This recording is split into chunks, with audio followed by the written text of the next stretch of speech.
صل على سيدنا ومولانا محمد وعلى سيدنا علي وسيدتنا فاطمة وسيدتنا زينب وسيدنا حسن وسيدنا حسين وعلى آله وصحبه وبارك وسلم. السلام علیکم ورحمۃ اللہ تعالی وبرکاتہ. المستغاث الى حضرت اللہ تعالی الصلاۃ والسلام علیک یا سیدی یا رسول اللہ صلی اللہ علیہ وعلی آلہ واصحابہ وبارک وسلم. معزز و مکرم سامعین و ناظرین اکرام، پروگرام انوار رمضان ٹرانسمیشن میں ایک مرتبہ پھر آپ تمامی حضرات کا خیر مقدم ہے. جہاں آپ کا نام علماء اکرام و مفتیان اعظام میں شمار ہوتا ہے، وہیں آپ کا نام آل رسول صلی اللہ تعالی وسلم میں بھی جو ہے شمار ہوتا ہے، یعنی اہل خانقاہ حضرات میں بھی جو ہے آپ کا نام شمار ہوتا ہے. سنجیدہ گفتگو کرنے والے، بڑی میٹھی زبان رکھنے والے اور اپنے انداز کو سہل آسان رکھ کر اپنے دلائل کو مضبوط رکھنے والی شخصیت، جن سے میری مراد عالم نبیل فاضل جلیل حضرت العلامہ و مولانا مفتی سید مرتضیٰ قادری الازہری صاحب. السلام علیکم ورحمۃ اللہ وبرکاتہ. وعلیکم السلام ورحمۃ اللہ. آپ برادر سجادہ نشین بھی ہیں آستانہ نیلور شریف، یعنی حضرت سید اسماعیل شاہ قادری رحمۃ اللہ علیہ، جو حضور سیدنا غوث العظم دستگیر پیران پیر رضی اللہ تعالیٰ کی 14ویں جو ہے پوترے ہیں آپ، تو وہاں کے آپ برادر سجادہ نشین بھی ہیں. آپ غوث پاک کی آل میں سے بھی جو ہے اللہ تبارک و تعالیٰ نے آپ کو پیدا ہونے کا یہ شرف اور یہ اعزاز بھی جو ہے عطا فرمایا ہے. دارالعلوم رضائے مصطفیٰ گلبرگہ شریف میں آپ نے مولویت تک کی تعلیم حاصل کی. اس کے بعد آپ الجامعۃ الاشرفیہ جو اظہر ہند ہے، وہاں پر آپ نے عالم اور فضیلت جو ہے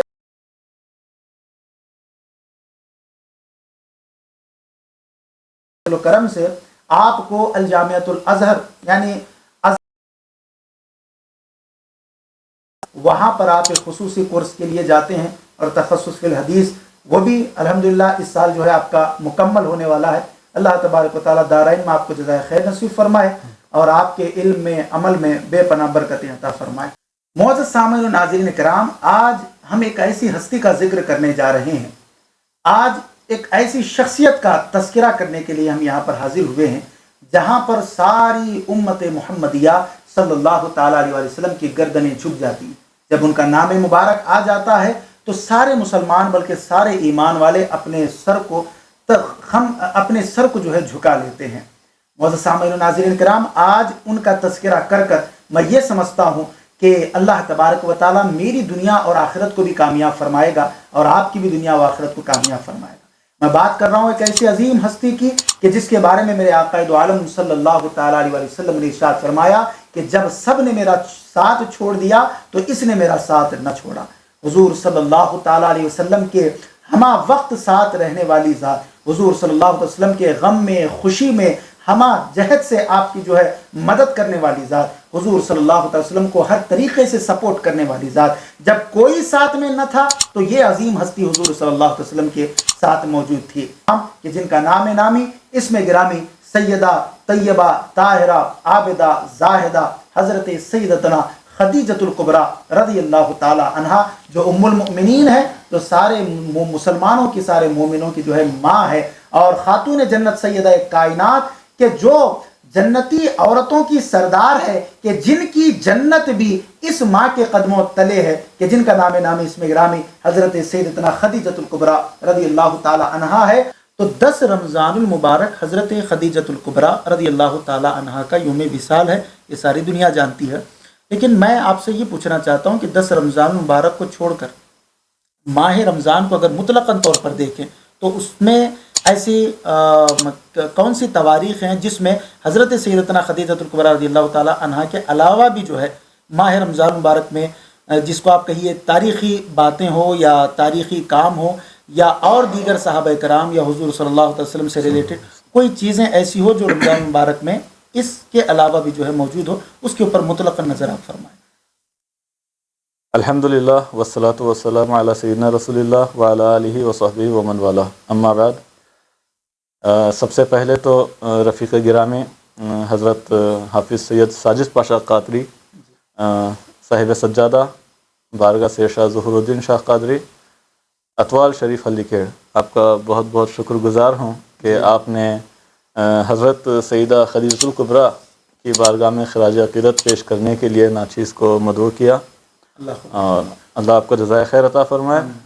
اور اللہ آپ کی خدمات کو قبول بھی فرمائے جو آپ ٹرانسمیشن رمضان کی مناسبت سے چلا رہے ہیں۔ ماشاءاللہ گزشتہ سال بھی یہ ٹرانسمیشن چلا اور کافی کامیاب رہا، اور اس بار بھی انشاءاللہ ذات خداوندی سے امید ہے کہ یہ سال بھی انشاءاللہ انوار رمضان کے لیے بہت بہتر رہے گا۔ تو جیسا کہ آپ نے فرمایا کہ 10 رمضان المبارک کو ام المومنین حضرت خدیجۃ الکبریٰ کا یوم وصال ہے، اور اس کے علاوہ بھی ماہ سیام میں، ماہ رمضان میں بہت ساری واقعات ہیں، تاریخی واقعات، کچھ کا تعلق رسول اللہ صلی اللہ علیہ وسلم کی ذات سے ہے اور کچھ کا تعلق اسلام سے ہے، جو کافی اہم چیزیں ہیں اس مہینے میں وہ وقوع پذیر ہوئی۔ اگر شروع رمضان سے دیکھا جائے، جیسے شروع رمضان سے اگر دیکھیں گے تو 3 رمضان المبارک سیدہ کائنات خاتون جنت سیدہ فاطمہ کا یوم وصال ہے، 3 رمضان کو۔ پھر اس کے بعد اور آگے آئیں گے تو 7 رمضان المبارک کو عالم اسلام کی مشہور یونیورسٹی جامعہ الازہر کا یوم تاسیس ہے، کہ اسی دن جو ہے ازہر کی بنا رکھی گئی تھی، بنیاد رکھی گئی تھی۔ 10 رمضان کو حضرت سیدہ خدیجۃ الکبریٰ کا یوم وصال ہے، اور پھر اس کے بعد جو ہے 15 رمضان کو امام حسن رضی اللہ تعالیٰ عنہ کی یوم ولادت، پھر اس کے بعد 17 رمضان کو یوم بدر، اور 17 رمضان ہی کو ام المومنین حضرت عائشہ کا یوم وفات، پھر 18 رمضان کو حضرت خالد بن ولید سیف اللہ المسلول ان کا یوم وفات، اور اس کے بعد 20 رمضان فتح مکہ، اور 21 رمضان حضرت علی رضی اللہ تعالیٰ عنہ کی یوم شہادت، اور اسی طرح سے جو ہے 24 رمضان المبارک کہ اللہ کے رسول صلی اللہ علیہ وسلم نے فتح مکہ کے بعد حضرت خالد کے ذریعے سے جو عرب کا سب سے بڑا بت ہے عزا، اس کو جو ہے اللہ کے رسول صلی اللہ علیہ وسلم نے حضرت خالد بن ولید کے ذریعے سے گروایا، اور 24 رمضان ہی کو حضرت عمرو بن عاص کے ذریعے سے مصر میں ایک بہترین مسجد تعمیر کی گئی، جامع عمرو بن عاص، وہ مصر کی پہلی مسجد بلکہ افریقہ کی، بر اعظم افریقہ کی پہلی مسجد ہے جو تعمیر کی گئی حضرت عمرو بن عاص کے زمانے میں۔ پھر اس کے بعد 27 رمضان کو نزول قرآن، شب قدر، تو یہ بہت سارے واقعات ہیں، بہت سارے واقعات ماہ رمضان میں وقوع پذیر ہوئے ہیں جس کو رمضان سے مناسبت ہے، اور اگر تھوڑا سا غور کریں گے تو پتہ چلے گا کہ ان میں بہت سارے واقعات کو اولیت کا شرف حاصل ہے کئی جہتوں سے۔ اگر تھوڑا سا پھر اور پیچھے چلیں اس فہرست میں، سیدہ کائنات آپ کا وصال 3 رمضان کو ہے، اور آپ کو اولیت اس اعتبار سے حاصل ہے کہ صحیح بخاری کی حدیث ہے کہ آپ اللہ کے رسول صلی اللہ علیہ وسلم کے پاس جو ہے غمگین بیٹھی ہوئی تھیں، تو اللہ کے رسول نے کچھ سرگوشی کی آپ سے، کچھ گفتگو ہوئی تو آپ رو پڑی، پھر اس کے بعد کچھ دیر کے بعد پھر اللہ کے رسول صلی اللہ علیہ وسلم نے آپ کے کان میں کچھ اور بات کہی تو پھر آپ ہنس پڑی۔ تو ماں عائشہ فرماتی ہیں کہ میں بعد میں سیدہ فاطمہ سے میں نے پوچھا، دریافت کیا کہ کیا اللہ کے رسول صلی اللہ علیہ وسلم نے تمہیں کہا کہ پہلی مرتبہ کہا تو رو دیا؟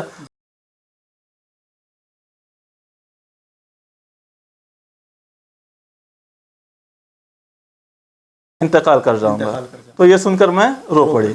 پھر اس کے بعد اللہ کے رسول صلی اللہ علیہ وسلم نے فرمایا کہ میرے بعد میرے اہل میں جو مجھ سے سب سے پہلے ملاقات ہوگی وہ تمہاری ہوگی، تو اس اعتبار سے سیدہ کائنات خاتون جنت کو اولیت حاصل ہے کہ وصال کے بعد وہ رسول اللہ سے ملنے والی پہلی شخصیت ہے آپ کی آل سے۔ اور ایسے ہی اگر تھوڑا سا پھر نیچے اتریں، جیسے 10 رمضان حضرت خدیجۃ الکبریٰ یوم وصال، آپ پہلی خاتون ہیں جو رسول اللہ صلی اللہ علیہ وسلم کے نکاح میں آئی، اور پہلی خاتون ہیں جنہوں نے اسلام قبول کیا، اور کثیر ائمہ کرام کا قول ہے کہ آپ سب سے پہلے ہیں جنہوں نے اسلام قبول کیا مطلقاً طور پر۔ پھر اس کے بعد اور تھوڑا سا آگے آئیں گے، 15 رمضان امام حسن کی ولادت، حضرت علی اور حضرت فاطمہ کی پہلی اولاد جی، تو کافی اعتبار سے اولیت حاصل ہے رمضان کو، اور پہلی اولاد پھر تھوڑا سا اور غور کریں گے، تھوڑا سا اور اوپر چلے جائیں گے، 17 رمضان غزوہ بدر، اسلام کی پہلی بڑی جنگ، ماشاءاللہ، یعنی ہر جگہ اب اولیت رمضان کو کئی اعتبار سے اولیت کا بھی شرف حاصل ہے۔ پھر اس کے بعد تھوڑا سا اور اوپر چلیں گے، جیسے 24 رمضان مسجد عمرو بن عاص کی بنا، افریقہ کی پہلی مسجد، مصر کی پہلی مسجد، افریقہ کی پہلی مسجد۔ پھر اس کے بعد تھوڑا سا اور اوپر جائیں گے، 27 رمضان کلام خداوندی کے نزول کی پہلی گھڑی، وہ رمضان میں۔ تو اس اعتبار سے اگر دیکھا جائے تو رمضان میں بہت سارے واقعات بھی ہیں، اور ان واقعات میں کئی ایک واقعات کو کئی ایک جہتوں سے اگر دیکھا جائے تو اولیت بھی حاصل ہے۔ ماشاءاللہ ناظرین، آپ نے حضرت مفتی صاحب قبلہ کی علمی اور تحقیقی گفتگو کو سماعت کیا۔ یہ بات تو ایک یونیک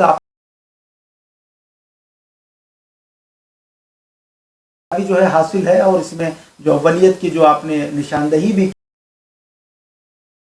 سکتا ہے کہ ایک نئی بات بہت سارے لوگوں کے جو ہے علم میں جو ہے آئی ہوئی ہوگی۔ مفتی صاحب، اب ہم ڈائریکٹ چلتے ہیں ہمارے موضوع کی طرف۔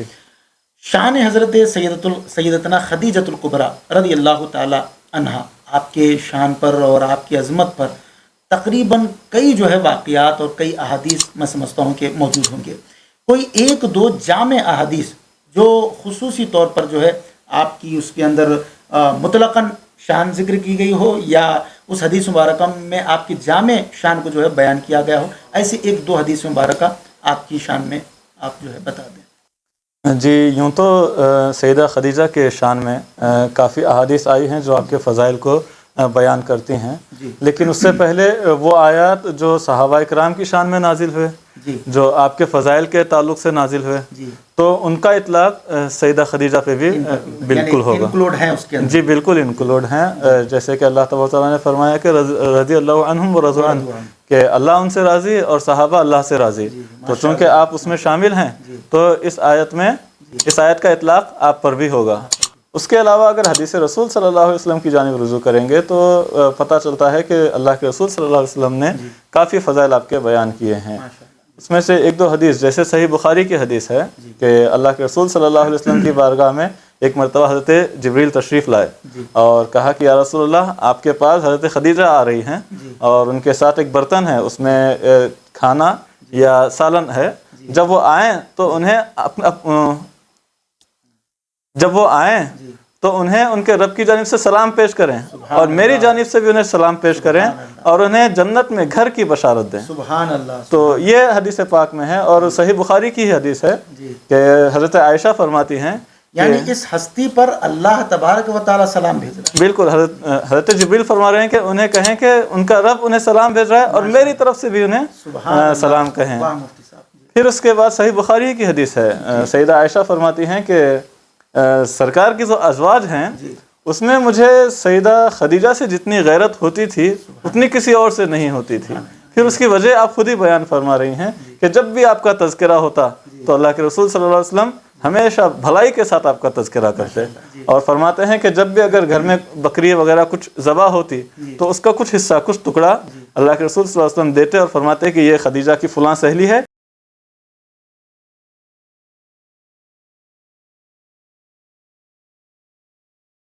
بھیج رہا ہے۔ اور وفات کے بعد بھی اللہ کے رسول صلی اللہ علیہ وسلم کا معاملہ یہ ہے کہ جب کچھ چیز اچھی پک رہی ہے یا کچھ بن رہی ہے تو اللہ کے رسول فرما رہے ہیں کہ یہ لے جاؤ اور فلاں جو ہے ان کی سہیلی ہے، ان کو سہیلی کو دیں، یعنی ان کا بھی خیال ہے۔ جی ماشاءاللہ۔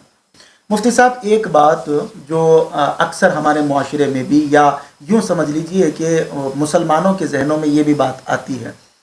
اور وہ بات یہ ہے کہ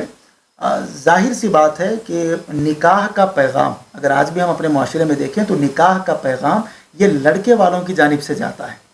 لیکن جب ہم حضرت سیدتنا خدیجۃ الکبریٰ رضی اللہ تعالی عنہا اور سرکار دو عالم صلی اللہ علیہ وسلم کے نکاح کا معاملہ دیکھتے ہیں تو نکاح میں پہل حضرت سیدتنا خدیجۃ الکبریٰ رضی اللہ تعالی عنہا کی طرف سے ہو رہی ہے، تو یہاں پر لڑکی کی طرف سے نکاح کی پہل ہو رہی ہے، اور آج ہم اپنے معاشرے میں دیکھتے ہیں، اور ہونا بھی تو یہی چاہیے کہ لڑکے والے جو ہے پہل کرتے ہیں، تو اس میں کیا حکمت ہے کہ حضرت خدیجۃ الکبریٰ نے پہلے آپ کو نکاح کا پیغام بھیجا؟ جی، چونکہ عرف تو وہی ہے، جی، معاملہ تو وہی ہے جیسے آپ بیان کر رہے ہیں، جی، لیکن آج کے دور میں بھی کچھ معاملے ایسے ہیں کہ بسا اوقات لڑکی والے ہی پیغام بھیج دیتے ہیں لڑکے کو دیکھ کر، جی جی، ٹھیک ہے، آج بھی اس طرح سے کچھ واقعات ہوتے ہیں۔ تو حضرت خدیجہ نے جو پیغام بھیجا اس کا بھی ایک پس منظر ہے، اس کا بھی ایک بیک گراؤنڈ ہے۔ ماشاءاللہ۔ اللہ کے رسول صلی اللہ علیہ وسلم اعلان نبوت سے پہلے پورے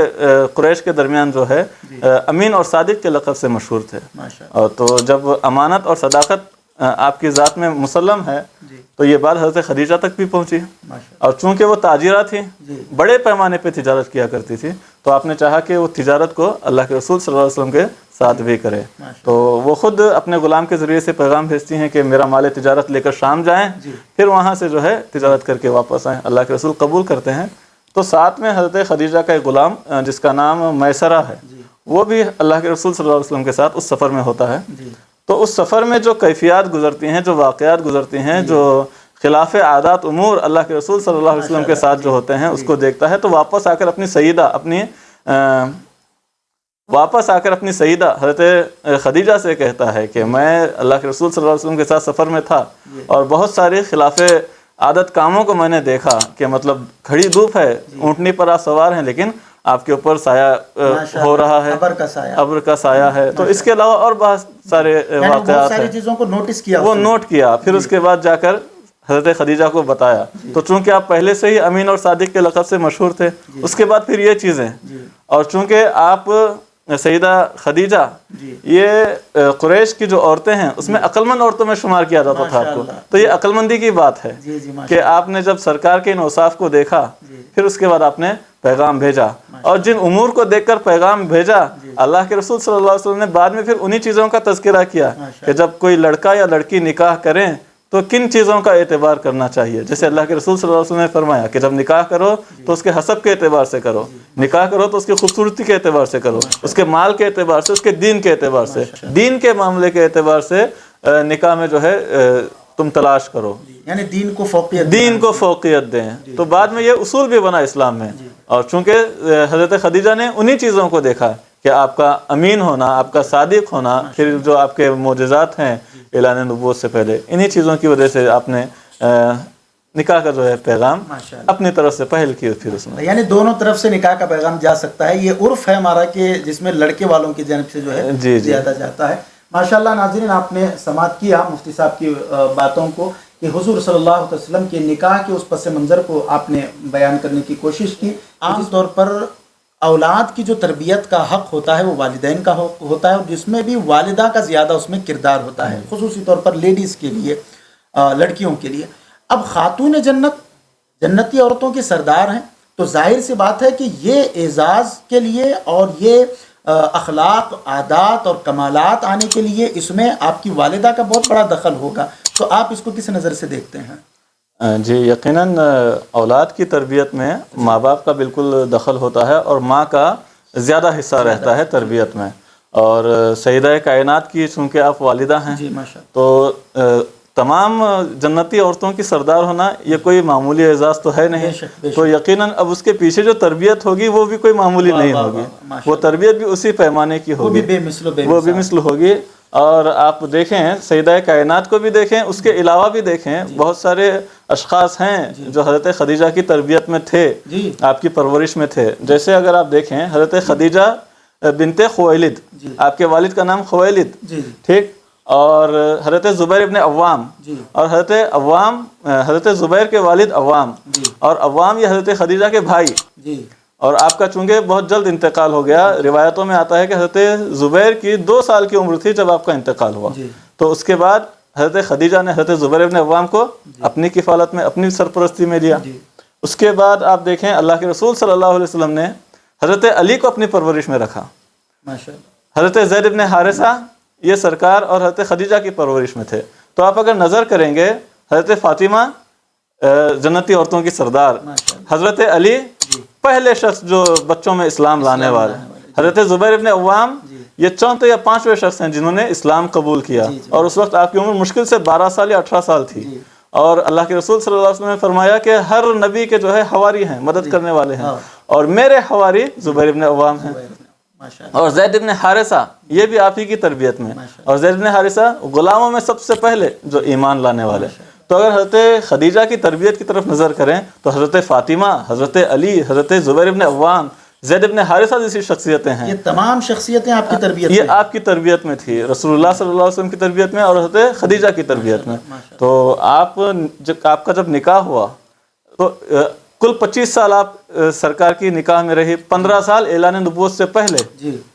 اور اس کے بعد 10 سال اعلان نبوت کے بعد کے. تو وہ جو یہ 15 سال ہیں اور یہ جو 10 سال ہیں، اگر آپ اس میں نظر کریں تو ایسی بڑی بڑی شخصیتیں ہیں جو حضرت خدیجہ کی تربیت میں تھی. تو اس سے آپ اندازہ لگا سکتے ہیں کہ حضرت خدیجہ کی تربیت اولاد کے حوالے سے اور بچوں کے حوالے سے کس طرح سے تھی. میں اگر یہ کہیں تو غلط نہیں ہوگا کہ ان تمام کو صدقہ ملا ہے حضرت خدیجہ کی پرورش کا، تربیت کا. ماشاءاللہ ماشاءاللہ. ناظرین، آپ نے دیکھا کہ واقعتاً والدین کا بڑا کردار ہوتا ہے اولاد کی تربیت میں. جیسے وہ تربیت ہوتی ہے ویسے ہی وہ آگے، چونکہ پہلا وہ مدرسہ ہوتا ہے، پہلی وہ کلاس ہوتی ہے، پہلا اسکول کہیے یا پہلی یونیورسٹی کہیے، جو کہنا ہے یہ والدین کی جو گود ہوتی ہے، والدین کی جو تربیت ہوتی ہے، یہ پہلا سبق ہوتا ہے، پہلا اسکول ہوتا ہے. جیسا وہ اسے سکھاتے ہیں ویسا ہی جو ہے وہ اولاد آگے نکلتی ہے. یہ پیالہ ہمارے سامنے رکھا گیا ہے. اب اگر میں اس میں اگر پانی ڈالوں تو یہ پانی رہے گا، اگر اس میں میں شراب ڈال دوں تو یہ شراب ہی رہے گی. اب یہ خالی پیالے کی طرح اولاد ہوتی ہے، جو آپ اس میں ڈالتے ہیں وہی وہ آگے بن کر جو ہے نکلتی ہے. اب آپ سیدہ طیبہ طاہرہ عابدہ زاہدہ مفتیہ حضرت خاتون جنت فاطمہ الزہرا رضی اللہ تعالی عنہا کو ہی دیکھ لے کہ پرورش کرنے والے کون ہیں. دونوں عالم کے مالک و مختار جناب احمد مجتبی محمد الرسول اللہ صلی اللہ تعالی علیہ وآلہ وسلم اور آپ کی زوجہ محترمہ ام المؤمنین حضرت خدیجۃ الکبریٰ رضی اللہ تعالی عنہا، جو سارے عورتوں کی سردار کہہ لیں آپ ان کو، سارے جتنے امت محمدیہ میں عورتیں ہیں سب کی یہ سردار ہیں. جب یہ دونوں شخصیتیں تربیت کریں گی تو واقعتاً خاتون جنت سیدہ کائنات فاطمہ الزہرا رضی اللہ تعالی عنہا کا کردار بھی ویسا ہی ہوگا، اخلاق بھی ویسا ہی ہوگا، کمالات بھی ویسے ہی ہوگے، خصائص بھی ویسے ہی ہوگے اور اعزاز بھی ویسا ہی ہوگا. اور یہ کیا کم اعزاز ہے، یہ تو تربیت ہی کا جو ہے میں سمجھتا ہوں کہ یہ نتیجہ ہے کہ سرکار نے فرمایا کہ سیدۃ النساء اہل الجنہ، کہ تمام اہل جنت کی جو عورتیں ہیں ان کی سردار میری بیٹی ہے. یہی نہیں بلکہ حضرت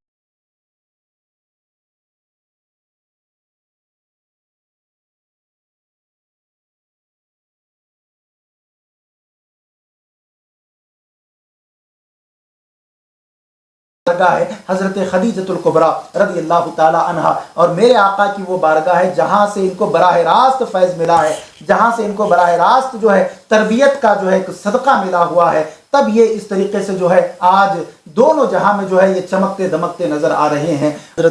حضرت خدیجۃ الکبریٰ رضی اللہ تعالی عنہا کے وصال کے اوپر تھوڑا سا آپ روشنی ڈال دیں کہ آپ کا وصال کس دن ہوا اور اس وقت کیا معاملات جو ہے پیش آئے. تھوڑا سا آپ کے وصال کے اوپر کچھ روشنی ڈالیں. یقیناً آپ کا اس دنیا سے چلا جانا عقائد عالم صلی اللہ علیہ وسلم کے لیے ایک بڑا صدمہ تھا، ایک بڑا غم تھا.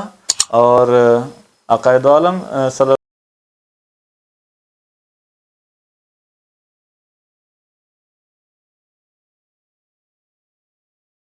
علیہ وسلم کے نزدیک کیا مقام و مرتبہ تھا اور کتنا لگاؤ اللہ کے رسول صلی اللہ علیہ وسلم کو. جب تک نکاح میں تھی تو اس وقت تک اللہ کے رسول صلی اللہ علیہ وسلم نے کسی دوسری عورت سے نکاح نہیں فرمایا. یہ اعزاز بھی آپ کو حاصل ہے. اور چونکہ ان دنوں اس وقت ابھی اسلام کا ابتدائی دور تھا، توحید اور رسالت کے اور مرنے کے بعد اٹھائے جانے کے حوالے سے زیادہ زور دیا جاتا تھا، اس لیے اس وقت نماز وغیرہ کے احکام ابھی جاری نہیں ہوئے تھے. آپ کی نماز جنازہ نہیں ہوئی اور جنت المعلیٰ میں آپ کی تدفین عمل میں آئی. اللہ کے رسول صلی اللہ علیہ وسلم نے بذات خود تدفین کے مراحل آپ نے انجام دیے. معزز سامعین و ناظرین اکرام، آج کی اس انوار رمضان ٹرانسمیشن میں آج ہم حضرت خدیجۃ الکبریٰ رضی اللہ تعالی عنہا کا ہم نے ذکر خیر کیا ہے. اور مفتی صاحب قبلہ آج آپ تشریف لائے، آپ کا اور ایک مرتبہ ہم شکریہ ادا کرتے ہیں کہ آپ نے اپنے اتنے قیمتی وقت جو ہے آپ نے نکالا اتنی مصروفیت میں. اللہ تبارک و تعالیٰ آپ کو دارین میں جزائے خیر عطا فرمائے. معزز سامعین و ناظرین کرام، یقیناً یہ بہت بڑی شخصیت ہے اور یہ ایسی شخصیت ہے کہ ان سے محبت یہ جنت کی ضمانت بھی ہے اور ان سے محبت یہ جہنم سے کی آگ اپنے اوپر حرام کر لینا بھی ہے۔ تو اسی لیے حضرت خدیجۃ الکبریٰ رضی اللہ تعالی عنہا اور آپ کی آل و اولاد سے محبت کرنا یہ جنت کی ضمانت ہے، اور حضور صلی اللہ علیہ وسلم کی محبت ہے، اور حضور کی محبت ہی نہیں بلکہ یہ خدا کی محبت ہے۔ آج ہم نے ان کا تذکرہ اور ان کی کچھ آل کا تذکرہ کیا ہوا ہے اپنے ٹوٹے پھوٹے انداز سے۔ اللہ تبارک و تعالی ہمارے اس ذکر خیر کرنے کو قبول فرمائے۔ مولا تبارک و تعالی حضرت سیدتنا خدیجۃ الکبریٰ رضی اللہ تعالی عنہا کے درجات میں اور بلندی عطا فرمائے، آپ کے قبر پر رحمت و انوار کی موسلادھار بارش فرمائے، آپ کے صدقے میں اللہ تبارک و تعالی ساری امت محمدیہ کی مغفرت فرمائے، ہم سب کی مغفرت فرمائے، ہمارے والدین کی مغفرت فرمائے۔ حضرت علامہ و مولانا حافظ سید ساجد پاشا قادری کے علمی و روحانی بیانات کے لیے اس آفیشیل چینل کو سبسکرائب کریں اور بیل آئیکن ضرور پریس کریں۔ جزاک اللہ۔